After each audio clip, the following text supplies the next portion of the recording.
এই দোকানটা ইলিগাল ভাবে করছে।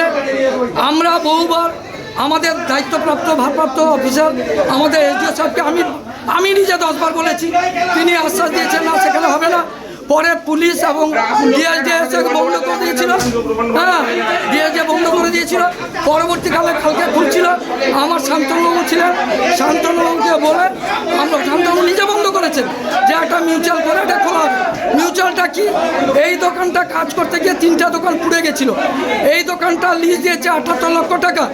এখান থেকে 3টে দোকান পেনাল্টি কিছু দিয়ে দোকান খুলুক, আমাদের কোনো অসুবিধা নাই, কিন্তু বড়বাবু নিজে থেকে এটা দাঁড়িয়ে করিয়ে করছে।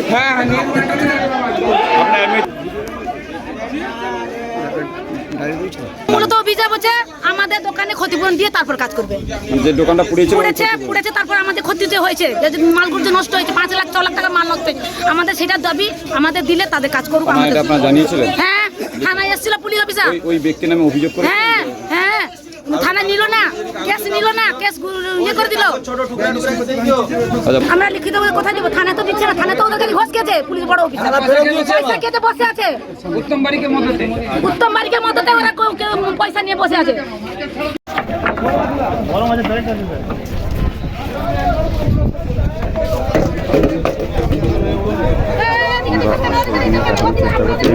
চরম উত্তেজনা রয়েছে এই মুহূর্তে, আমাদের চরম উত্তেজনা, অগ্নিসংযোগের মতন ঘটনা ঘটেছে সেই জায়গায়। আপনারা